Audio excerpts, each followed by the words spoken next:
Donc, bonjour à tous, bienvenue au Collège de France, bienvenue à ce symposium Musique, cerveau et apprentissage, que dit la science?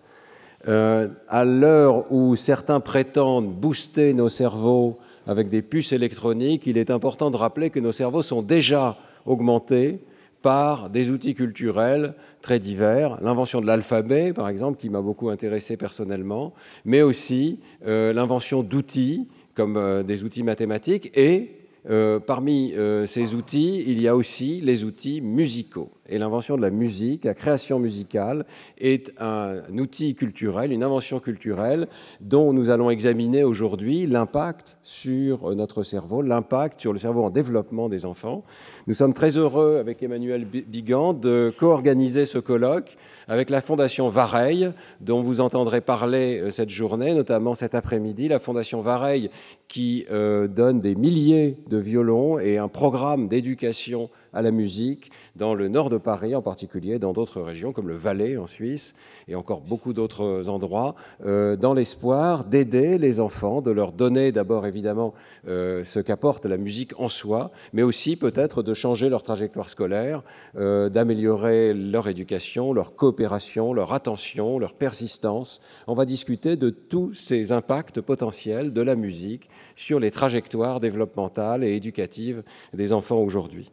Alors, ce colloque, donc co-organisé avec Emmanuel Bigand, qui est lui-même un des très grands scientifiques français de ce domaine, donc de la cognition musicale, mais comprendra aussi trois excellents orateurs étrangers, que je remercie d'avoir fait le déplacement, Assal Habibi, Nina Kraus et Robert Zatorre. Ce sont trois géants de la recherche sur l'impact de la musique sur le cerveau, sur l'éducation et tout simplement de la connaissance de ce que fait la musique, de comment fonctionne la musique dans notre cerveau.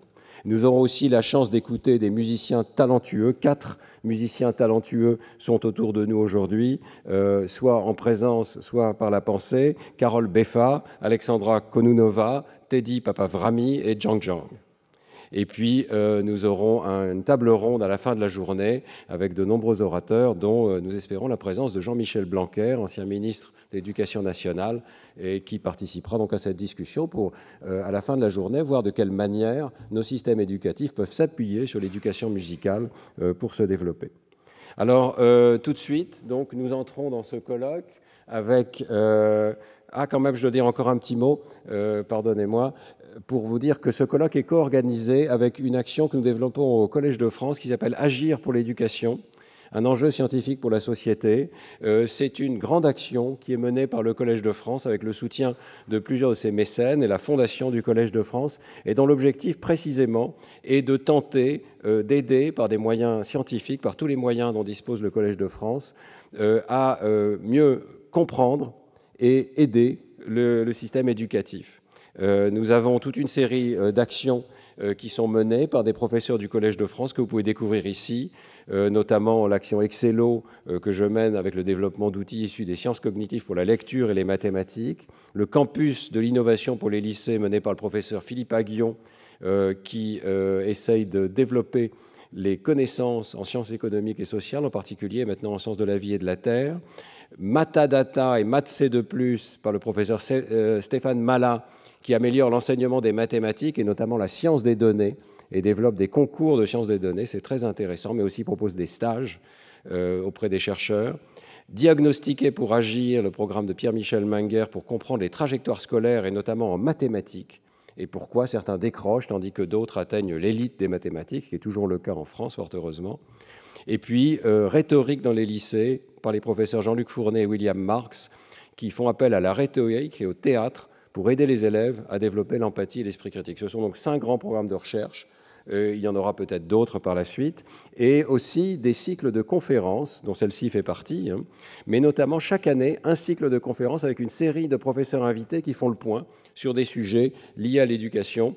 Notamment, il y a eu l'apprentissage de la lecture et ses difficultés, et cette année, approche expérimentale en éducation. Comment expérimenter en éducation par le prix Nobel d'économie, Esther Duflo, professeur au Collège de France. Je vous incite très vivement, si ça vous intéresse, à aller voir le site du Collège de France, parce que tous ces exposés sont en en vidéo de très haute qualité et vous permettre de retrouver donc un cycle complet, par exemple, sur ce qu'on sait de l'impact de la lecture sur le cerveau et de la manière dont il faudrait l'enseigner pour être le plus proche possible de ces données scientifiques.